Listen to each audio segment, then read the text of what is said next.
దీన్ని యుద్ధంగానే భావిస్తాము అని చెప్పి షహబాజ్ షరీఫ్ అంటూ ఉన్నారు. సార్, దీన్ని యుద్ధంగానే భావించాల్సిన అవసరం ఉందా? ఇది యుద్ధమేనా భారత్ చేసేది? ఇప్పుడు దీన్ని ఏంది, ఆల్రెడీ ఇండస్ ట్రీటీని మనము నిలిపివేయడం కూడా యుద్ధంగానే భావించారు. ఇది రెండోసారి యుద్ధంగా భావించడం. ఇప్పుడు మేము మీరు ఇండస్ వాటర్ ట్రీటీని ఆపి మాకు నీళ్లు కనుక రాకపోతే నదుల్లో రక్తం వస్తుందని బిలువాలు బుట్టలు అంటూ వ్యాఖ్యానించారు కూడా.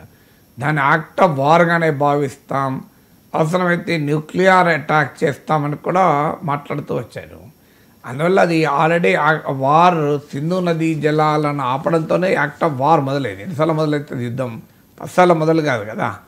సో అందువల్ల పాకిస్తాన్ ఎందుకు ఈ మాట చెప్తుంది అంటే, పాకిస్తాన్ టెరిటరీలోకి వచ్చి ఇండియన్ మిసైల్స్ అటాక్ చేశాయి కనుక సాధారణంగా సరిహద్దు దాటి ఒక సావరిన్ ల్యాండ్, ఒక దేశానికి చెందిన సార్వభౌమాధికారం కలిగిన ప్రాంతంలో దాడి చేస్తే యుద్ధమే అంటారు. సరిహద్దు దాటితే నార్మల్ లాంగ్వేజ్లో అంటారు. ఇప్పుడు భారత్ మిసైల్స్ పాకిస్తాన్లోని పిఓకే పాక్ ఆక్యుపైడ్ కశ్మీరే కాదు, పాకిస్తాన్ మెయిన్ ల్యాండ్లో కూడా తాకాయి కనుక దీన్ని యాక్ట్ ఆఫ్ వార్ అని వారి భాష.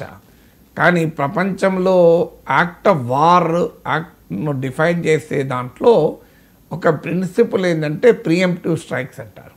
అంటే ముందస్తు దాడులు, రైట్ టు డిఫెన్స్ అంటారు, రక్షణకు ఉండే హక్కు. ఇదన్నీ ఇంటర్నేషనల్ లాలో, కన్వెన్షన్స్లో ఎస్టాబ్లిష్డ్, గ్లోబల్ డిప్లొమసీలో ఎస్టాబ్లిష్డ్.